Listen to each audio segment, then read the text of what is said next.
The presidential election petition court in Abuja on Tuesday admitted as exhibits the Chicago State University academic records of President Bola Ahmed Tinubu, as well as a number of other documents. Tinubu tendered the documents before the tribunal through his legal team led by Wole Olanipekun, who also tendered Tinubu's U.S. visa. In compliance with the tribunal's Monday directive, the president on Tuesday opened his defense in response to the petitions by the People's Democratic Party and its candidate, Atiku Abubakar, challenging Tinubu's victory in the February 25th presidential election. Tinubu's Chicago State University academic documents tendered by his legal team included a letter of admission offered to Tinubu by the institution. Also tendered were documents of Nigeria Immigration Service, which said cleared Tinubu for U.S. trips, indicating that he visited the U.S. unhindered between 2011 and 2021. The federal government says it is making efforts to ensure that healthcare workers who have left the country to seek greener pastures return to contribute to the development of the health sector. Special Advisor to the President on Health, Dr. Salma Anas Ibrahim, made this known on Tuesday at a joint World Health Organization Stakeholders Feedback Workshop. Anas Ibrahim said the attainment of health for all programs through an efficient and effective universal health coverage system using the continuum of care model where no one is left behind as contained in the Sustainable Development Goals is the aim of the present administration led by President Tinubu. A former lawmaker who represented Abia North District at the Senate, Mao Ohuabunwa, says the announcement of principal officers by the National Assembly will be difficult for the All Progressives Congress to reverse. Both chambers of the Senate and House of Representatives on Tuesday announced principal officers for the 10th National Assembly.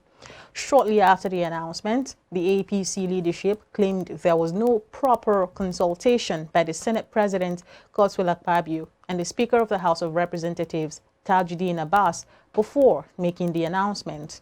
He said all those that emerged as principal officers are good people that have good records and experience to deliver on their duties. Excuse me. The candidate of the Center of UTME results forgery allegation, Mmesoma Ejikeme, says the 3-year ban instituted against her by the Joint Admissions and Matriculations Board is not fair.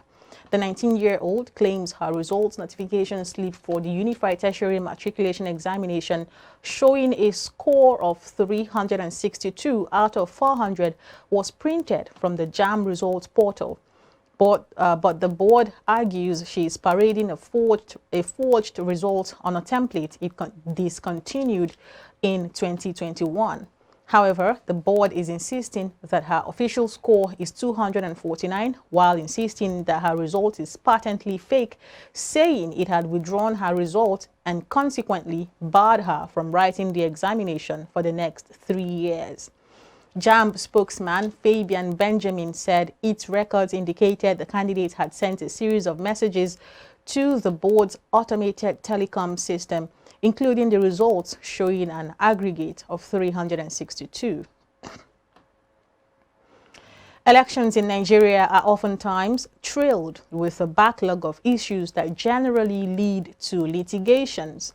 The 2023 general election is not devoid of that. iBrandTV's Omolara Adebayo in this report spoke with some Nigerians who bared their minds on this. While formal dispute resolution processes in elections are vital to upholding the rule of law, the introduction of alternative dispute resolution mechanisms may be beneficial. This is particular in a fragile and post-conflict state or new democracies where disputes should be resolved quickly to avoid violence or where there is very low trust in the judiciary. Speaking on the matter, some negotiants seem to have an opinion on how issues should be addressed. According to research, the use of mediation or conciliation for certain types of pre-election disputes can lead to greater community engagement, including of non-traditional actors, promote accessibility, mitigate impunity for electoral violations, and reduce burden on the court and the election management body.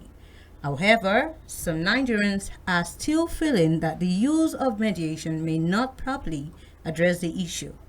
Now God to give them Satan doris, make everybody go join them and do the Nigeria, make it grow. But kata kata is no good. It's no good. Someone that is not voted for, once he comes in power, he will misbehave. He won't do the right thing. So if indeed they voted for the other party, and he really knew that indeed that they voted him massively, so let him reclaim his power so that things can be the way it's supposed to be. Some respondents are, however, of the opinion that courts are better placed to readdress perceived wrongs. Coupled with the quest to serve the people, then at any point in time I feel that being disemphasized, then they should be given that free will to go and then protest using all legal means. Omolara Adebayo, reporting for iBrandTV News. And the leadership of the Nigerian military has called for viable partnerships from public-spirited individuals as it thrives to bolster national security. The Chief of Army Staff, Major General Torid Abiodun Labaja, gave this assurance in Ibadan during the course of a two-day working visit in commemoration of this year's Army Day celebration. Labaja, who visited the office of the governor in Agodi, also sought royal blessings at the palace of Olubadan of Ibadan land, where he promised to do more to secure the lives and properties of Nigerians. And the Academic Staff Union of Universities have tasked the new Acting Inspector General of Police, Olukayode Egbetokun, to deploy his tactical team to assist the Oyo State Command in unmasking the killers of Professor Opeyemi Isaac AJEWOLE. iBrandTV's Omolara Adebayo relates the issue behind this story. Barely a month after his death, the Academic Staff Union of the University of Ibadan says it's not happy that the killers of their comrade and that have their motives are yet to be unearthed by the police. The University of Ibadan chairman of ASU, Professor Ayo Akinwole, made their position known after a valedictory congress held in honor of Professor Opeyemi Isaac AJEWOLE. He urged the Acting Inspector General of Police, IGP, to take a passionate interest in the case and deploy the necessary human and technical expertise to unravel the mystery surrounding the killing so that the justice would be seen to be done. If had lived 8 years, maybe he wouldn't have had this impact. Yes, he took his exit when the ovation was loudest, but it's the manner that we are bothered about. Professor Omole said that though the university community grieves over the death, it chose to celebrate the gallantry and contributions the late Professor Isaac AJEWOLE made to the academic community and union. We cannot hide our anger and frustration at the government and the rulers of this world for allowing such a productive life to be cut short. A committed comrade was taken away from us so too soon and in such a heartless manner by the never-do-well of the society. Professor AJEWOLE was gruesomely killed by the yet-to-be-identified assailant on the evening of Monday, 5th of June, 2023 in Ibadan, Oyo State. Omolara Adebayo for iBrandTV News.